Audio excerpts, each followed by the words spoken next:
ಸೆಲೆಡಿ ಚುನಾವಣೆಯ ಕಾವು ಜೋರಾಗ್ತಾ ಇದೆ, ನೋಡ್ತಾ ಇದ್ದೇವೆ. ಅಭ್ಯರ್ಥಿಗಳೆಲ್ಲರೂ ಕೂಡ ಪ್ರಚಾರವನ್ನು ಮಾಡ್ತಾ ಇದ್ದಾರೆ. ಅಭ್ಯರ್ಥಿಗಳ ಜೊತೆಗೆ ಪಕ್ಷದ ಮುಖಂಡರು ಕೂಡ ಅಭ್ಯರ್ಥಿಗಳಿಗೆ ಸಾಥನ್ನು ಕೊಟ್ಟು ಪ್ರಚಾರ ಕಾರ್ಯದಲ್ಲಿ ತೊಡಗಿಸಿಕೊಂಡಿದ್ದಾರೆ. ಸೊ ಈಗ JDSನ ಅಭ್ಯರ್ಥಿಯಾಗಿ ದಿವ್ಯಪ್ರಭಾ ಗೌಡ ಚಿತ್ತಡ್ಕ ಅವರು ಕಣಕ್ಕಿಳಿದಿದ್ದಾರೆ. ಮತಯಾಚನೆಯ ಕೆಲಸಗಳು ನಡೀತಾ ಇದೆ. ಸೊ ಈಗ ಒಟ್ಟಾರೆಯಾಗಿ ಈಗ JDSನ ಸ್ಪರ್ಧೆ ಮತ್ತು JDSನ ಸ್ಥಿತಿಗತಿ ಮತ್ತು ಮತದಾರರು JDSನ ಕಡೆಗೆ ಯಾವ ರೀತಿ ಒಲವನ್ನು ತೋರಿಸ್ತಾ ಇದ್ದಾರೆ, ಹೇಗೆ ಪ್ರತಿಕ್ರಿಯೆ ಸಿಗ್ತಾ ಇದೆ, ಇದರ ಬಗ್ಗೆ ಮಾತನಾಡೋದಕ್ಕೆ ನಮ್ಮ ಜೊತೆಗೆ JDS ಮುಖಂಡರಾಗಿರುವಂತಹ ಮಾಜಿ ತಾಲೂಕು ಪಂಚಾಯತ್ ಸದಸ್ಯರು ಜೊತೆಗೆ ನಗರಸಭಾ ಮಾಜಿ ಸದಸ್ಯರು ಆಗಿರುವಂತಹ ಜೊಹರಾ ನಿಸಾರ್ ಅಹಮದ್ ಅವರಿದ್ದಾರೆ. ಅವ್ರ ಜೊತೆ ಮಾತಾಡಿಕೊಳ್ಳೋಣ. ನಮಸ್ತೆ ಮೇಡಮ್. ನಮಸ್ತೆ. ಹೇಗಿದೆ ಎಲೆಕ್ಷನ್ನ ಟ್ರೆಂಡ್ ಇವಾಗ? ಬಹಳಷ್ಟು ಹುರುಪಿದೆ, ಉತ್ಸಾಹ ಇದೆ. ಯಾಕೆಂದರೆ ಈ ಮೊದಲು ನಾನು ಪುತ್ತೂರು ತಾಲೂಕಿನಲ್ಲಿ JDSನ ಬಗ್ಗೆ ಅಷ್ಟೊಂದು ಕೇಳಿಪಟ್ಟಿರಲಿಲ್ಲ. ಆದರೆ ಈ ವರ್ಷದ ಒಂದು ಚುನಾವಣೆಯ ಕಾವು JDSನ ಬಹುಶಃ ನಮ್ಮ ಒಂದು ಅಭ್ಯರ್ಥಿಯ ಹೆಸರು ಇರ್ಬೋದು ದಿವ್ಯವಾಗಿ ಬೆಳಗ್ತಾ ಇದೆ ಅಂತ ಹೇಳಲಿಕ್ಕೆ ಇಷ್ಟಪಡ್ತಾ ಇದ್ದೇನೆ. ಯಾಕೆಂತ ಹೇಳಿದರೆ ನಮ್ಮ ಕುಮಾರಸ್ವಾಮಿಯವರು ಮಾಡಿರುವಂತಹ ಪಂಚರತ್ನ ಯೋಜನೆಗಳು ಜನರಿಗೆ ಪ್ರತಿ ಮೂಲೆ ಮೂಲೆಯಲ್ಲೂ ಮುಟ್ಟಿದೆ. ಹಾಗೂ ಅವರು ಆಡಳಿತ ನಡೆಸುವಾಗ CM ಆಗಿದ್ದಾಗ ಯಾವ ರೀತಿ ಒಂದು ರೀತಿಯ ಯಾವುದು ಜಾತಿ ಮತ ಧರ್ಮ ಇಲ್ಲದೆ ಯಾವ ರೀತಿ ಆಡಳಿತ ನಡೆಸ್ಕೊಂಡು ಹೋಗಿದ್ದು ಕೂಡ ಒಂದು ಉದಾಹರಣೆ ಇರ್ಬೋದು. ಈ ಸಲ ಖಂಡಿತ ನನಗೆ ನಮ್ಮ ಪುತ್ತೂರು ವಿಧಾನಸಭಾ ಕ್ಷೇತ್ರದಲ್ಲಿ ನಾವು JDSನ ಬಾವುಟ ಹಾರಿಸ್ತೇವೆ ಅಂತ ಹೇಳುವಂಥ ಒಂದು ಹುರುಪು ನನಗಿದೆ. ಯಾಕೆ ಅಂತ ಹೇಳಿದರೆ ಜನರು ಕೂಡ ಬದಲಾವಣೆಗಳನ್ನು ಬಯಸ್ತಾ ಇದ್ದಾರೆ. ಈಗಾಗಲೇ ಇಷ್ಟು ವರ್ಷದಲ್ಲಿ ಜನರು BJP ಮತ್ತು ಕಾಂಗ್ರೆಸ್ ಎರಡೂ ಕಡೆಯೂ ಆಚೆ ಈಚೆ ಅಂತ ಹೇಳಿ ಮಾಡಿದ್ದಾರೆ. ಆದರೆ ಈಗ ಜನರಿಗೆ ಗೊತ್ತಾಗಿದೆ ಎರಡೂ ಒಂದೇ ನಾಣ್ಯದ ಮುಖಗಳು ಅಂತ ಹೇಳುವಂಥದ್ದು ಗೊತ್ತಾಗಿದೆ. ಅದರಿಂದಾಗಿ ನಾವು ಎಲ್ಲಿ ಹೋದಲ್ಲಿಯೂ ನಮಗೆ ಜನರಿಂದ ಬಹಳಷ್ಟು ಪಾಸಿಟಿವ್ ನಮಗೆ ಎನರ್ಜಿ ಸಿಕ್ಕೋ ಥರ ಆಗ್ತಾಯಿದೆ. ಅದರಿಂದಾಗಿ ಬದಲಾವಣೆಯನ್ನು ಬಯಸ್ತಾ ಇರೋದರಿಂದ ಖಂಡಿತವಾಗಲೂ ಈ ಸಲ ಪುತ್ತೂರಿನ ವಿಧಾನಸಭಾ ಕ್ಷೇತ್ರದ ಜನತೆ JDS ಪಕ್ಷಕ್ಕೆ ಬೆಂಬಲಿಸ್ತಾರೆ ಅಂತ ಹೇಳುವಂಥ ಭರವಸೆ ನನಗಿದೆ. ಯಾಕೆಂತ ಹೇಳಿದರೆ ಅಷ್ಟು ಒಳ್ಳೆ ಕೆಲಸ ಕಾರ್ಯಗಳು ನಮ್ಮಿಂದ ಆಗ್ತಾಯಿದೆ. ಮತ್ತು ನಮ್ಮ ಈಗಿನ ಅಭ್ಯರ್ಥಿ ಕೂಡ ಬಹಳಷ್ಟು ಉತ್ಸಾಹಿ ಮಹಿಳೆ ಆಗಿರೋದ್ರಿಂದ ಒಂದು ಮಹಿಳೆಯರ ಬಗ್ಗೆ ಕಾಳಜಿ ಇರುವಂತಹ ಸಮಾಜ ಸೇವೆಯಲ್ಲಿ ತೊಡಗಿರುವಂಥ ಮಹಿಳೆ. ಅದರಿಂದಾಗಿ ನಮಗೂ ಕೂಡ ಅವ್ರ ಜೊತೆ ಕೆಲಸ ಮಾಡುವಂಥ ಹುರುಪು ನಮ್ಮಲ್ಲಿದೆ ಅಂತ ಹೇಳಲಿಕ್ಕೆ ಇಷ್ಟಪಡ್ತಾ ಇದ್ದೇನೆ. ಒಟ್ಟಿನಲ್ಲಿ ನಾನು ನಿಮ್ಗೆ ಹೇಳಬೇಕಾಗಿರೋದಂದರೆ ಎಲ್ಲ ಜನರು ಯೋಚನೆ ಮಾಡಿ, ನಮ್ಮ ಪುತ್ತೂರು ವಿಧಾನಸಭಾ ಕ್ಷೇತ್ರದ ಜನರೇ ನೋಡಿ ಯಾವ ರೀತಿಯ ಒಂದು ಆಟಗಳಿಲ್ಲಿ ಆಗ್ತಾ ಇದೆ ಅಂತ ಹೇಳುವಂಥದ್ದು.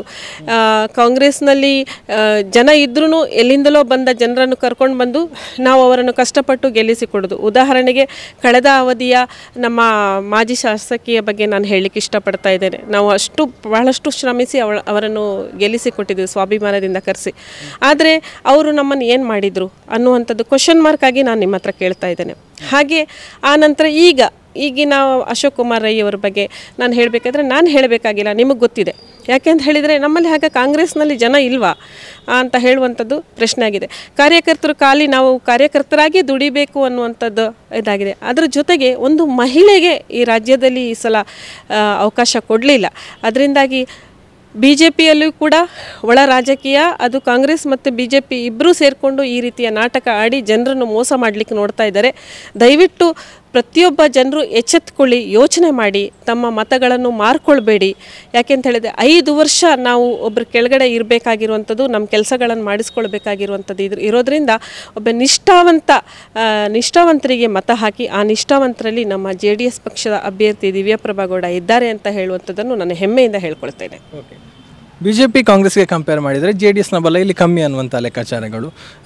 ಇದನ್ನು ಗಮನಿಸಿದರೆ ನಿಮಗೆ ಹೇಗಿದೆ ವಾತಾವರಣ? ಅಂದರೆ ಎಷ್ಟು ಟಫ್ ಇದೆ ಅಂತ ಅನಿಸುತ್ತೆ ಅಂತ?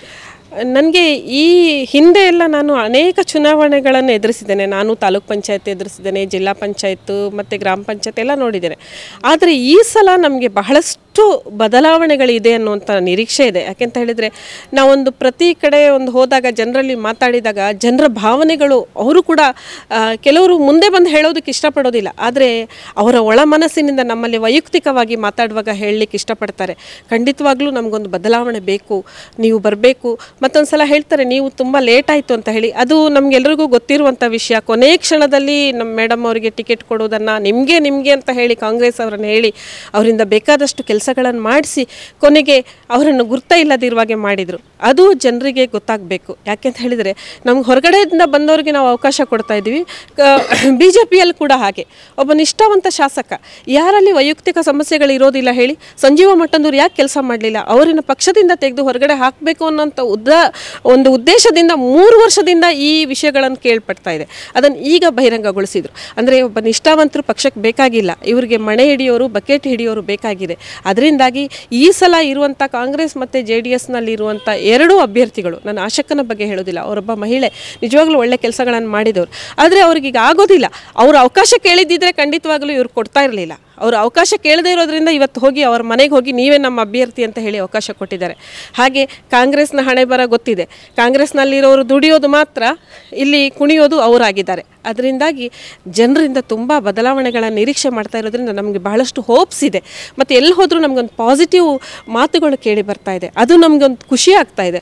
ಮತ್ತು JDSನ ಈ ಹಿಂದೆ ಇರೋರು ಕೂಡ ಕೇಳಿ ನಮ್ಮ ಒಂದು JDSಗೆ ಪುತ್ತೂರಿನಲ್ಲಿ ಒಂದು ಬೆಳಕು ಬಂದಿದೆ ಅಂತ ಹೇಳ್ತಾರೆ. ಅದು ನಮ್ಮ ದಿವ್ಯಕ್ಕ ಬಂದಿರೋದ್ರಿಂದ ಅಂತ ಹೇಳುವಾಗ ನಮಗೊಂಥರ ಖುಷಿ ಆಗುತ್ತೆ. ಅದು ನಮಗೆ ಪಾಸಿಟಿವ್ ಎನರ್ಜಿ ಕೊಡ್ತಾ ಇದೆ ಅಂತ ಹೇಳಲಿಕ್ಕೆ ಇಷ್ಟಪಡ್ತೇನೆ. ಓಕೆ, ಅಂದರೆ ಸಣ್ಣ ಮಟ್ಟದಲ್ಲಿ ಈಗ ಇಲ್ಲಿ ಸಂಘಟನೆ ಮಾಡುವಂಥ ಕೆಲಸಗಳಾಗ್ತಾ ಇದೆ. ಇದರ ನಡುವೆ ಕೂಡ JDSನ ಒಳಗೂ ಒಂದು ಬಂಡಾಯ ಇದೆ ಅನ್ನುವಂಥ ಮಾತುಗಳು. ಒಬ್ಬರು ಸ್ಪರ್ಧಿಸಿದ್ದಾರೆ ಬಂಡಾಯವಾಗಿ. ಇದು JDSನ ಮತಗಳನ್ನು ಏನು ಮಾಡ್ಬೋದು? ಖಂಡಿತವಾಗ್ಲೂ ಇಲ್ಲ. ಯಾಕೆಂತ ಹೇಳಿದರೆ ಈಗ ಕಾಂಗ್ರೆಸ್ನಲ್ಲಿದ್ದವ್ರಿಗೂ BJPಯಲ್ಲಿದ್ದವ್ರಿಗೂ ಒಂದು ನೋವಿದೆ. ನೀನೇ ಅಭ್ಯರ್ಥಿ ಅಂತ ಹೇಳುವಂಥದ್ದು. ಅಶ್ರಫ್ ಕಲ್ಲೇಗ ಅವರು ಕೂಡ ಅಷ್ಟೇ, ಬಹಳಷ್ಟು 30-32 ವರ್ಷದಿಂದ ಅವರು JDSನಲ್ಲಿ ಕೆಲಸ ಮಾಡ್ಕೊಂಡು ಬಂದಿದ್ದಾರೆ. ಅವರು ಕಳೆದ ಬಾರಿಯೂ ಕೂಡ ನಿಲ್ಲಬೇಕು ಅಂತ ಹೇಳಿದಾಗ ಕೈಲಾಸರಿಗೆ ಕೊಟ್ಟರು. ಈ ಬಾರಿಯೂ ಕೂಡ ಅವರು ಬೆಂಗಳೂರಿನಲ್ಲಿ ಹೋಗಿ ಕೇಳಿದಾಗ ಅವ್ರಿಗೆ ಈ ಥರ ಹೇಳಿದರು. ಅವ್ರಿಗೆ ನಿರಾಶೆ ಆಗೋದು ಸಹಜ ಅಲ್ವಾ? ಹಾಗಂತ ಹೇಳಿ ಅವರು ನಮ್ಮ JDSನ್ನು ಬಿಟ್ಕೊಡೋದಿಲ್ಲ. ಈಗ ಬಂಡಾಯ ಅಂತ ಹೇಳಿ ಒಂದು ಪ್ರೆಸ್ಟೀಜ್ಗೋಸ್ಕರ ಹಾಕಿದ್ದಾರೆ. ಅವರು ನಮ್ಮ ಜೊತೆ ಸೇರ್ಕೊಳ್ತಾರೆ ಅನ್ನೋ ಭರವಸೆ ನಮಗಿದೆ. ಮತ್ತು ಅವ್ರ ಭರವಸೆಯನ್ನು ಕೂಡ ಕೊಟ್ಟಿದ್ದಾರೆ. ಯಾಕೆಂತ ಹೇಳಿದರೆ ರಾಜಕೀಯ ಅಂತ ಹೇಳೋದು ಇದಕ್ಕೆ ಅಲ್ವಾ? ಬಂಡಾಯ ನಿಲ್ತೀನಿ ಅಂತ ಹೇಳಿ ಒಂದು ಇದಿರುತ್ತೆ, ಅವ್ರಿಗೂ ಒಂದು ಈಗೋ ಇರುತ್ತೆ. ಆದರೆ ಅವ್ರಿಗೀಗ ಮನದಟ್ಟಾಗಿದೆ. ಕುಮಾರಸ್ವಾಮಿ ಅವರನ್ನು ಅವ್ರಿಗೆ ಇದು ಮಾಡಿದ್ದಾರೆ, ಮಾತು ಕೊಟ್ಟಿದ್ದಾರೆ, ಖಂಡಿತ ನಿಮ್ಗೆ ಬೇರೆ ಏನಾದರೂ ಒಂದು ಒಳ್ಳೆಯ ಪೋಸ್ಟ್ ಕೊಡ್ತೀವಿ ಅಂತ. ಅದರಿಂದಾಗಿ ನಾಳೆ ಅವರು ಅದನ್ನು ಹಿಂಪಡೆದು ನಮ್ಮ ಜೊತೆ ಬೆಂಬಲವಾಗಿ ನಿಂತು ಜಿಲ್ಲಾಧ್ಯಕ್ಷರಾಗಿ ನಮ್ಮ ಜೊತೆ ಕೆಲಸ ಮಾಡ್ತಾರೆ ಅನ್ನುವಂತಹ ಭರವಸೆಯನ್ನು ಅವರ ಪರವಾಗಿ ನಾನು ಕೊಡ್ತಾ ಇದ್ದೇನೆ. JDSಗೆ ಪ್ರಬಲ ಎದುರಾಳಿ ಪ್ರತಿಸ್ಪರ್ಧಿ ನಿಮ್ಮ ಪ್ರಕಾರ ಯಾರು?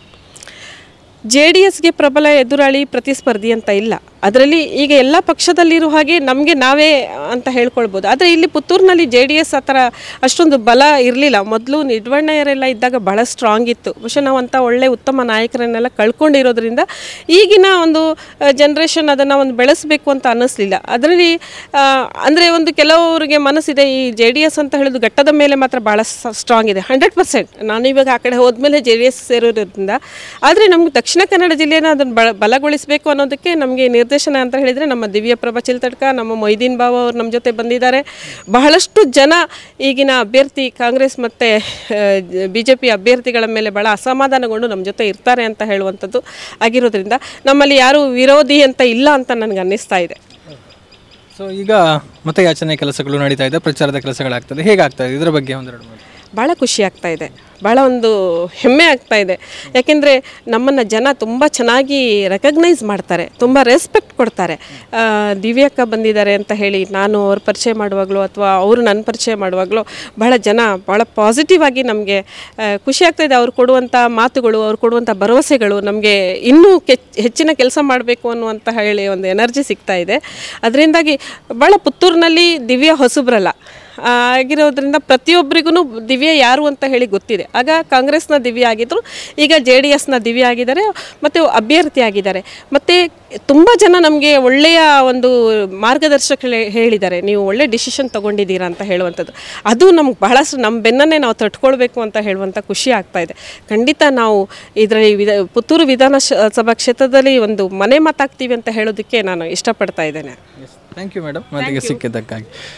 ಇದು ಜೊಹರಾ ನಿಸಾರ್ ಅಹಮದ್ ಅವರು ಹೇಳಿರುವಂತಹ ಮಾತು. ಒಟ್ಟಾರೆಯಾಗಿ ಪಕ್ಷ ಅಂದರೆ ಅಷ್ಟೊಂದು ಶಕ್ತಿ ಇಲ್ಲದಿದ್ದರೂ ಕೂಡ ಈಗ ಶಕ್ತಿ ತುಂಬುವ ಕೆಲಸ ಆಗ್ತಾ ಇದೆ. ಜನರ ಒಲವು ನಮ್ಮ ಪರವಾಗಿದೆ, ಜನತೆ ಬದಲಾವಣೆಯನ್ನು ಬಯಸ್ತಾ ಇದ್ದಾರೆ ಅನ್ನುವಂಥದ್ದು ಇವರು ಹೇಳುವಂತಹ ಮಾತು. ಸಮದ್ ಕುರಿಯ ಜೊತೆಗೆ ಗೌತಮ್ ಶೆಟ್ಟಿ, ಸುದ್ದಿ ನ್ಯೂಸ್, ಪುತ್ತೂರು. ಸುದ್ದಿ ಚಾನಲ್, ಕ್ಷಣ ಕ್ಷಣದ ಸುದ್ದಿಗಾಗಿ.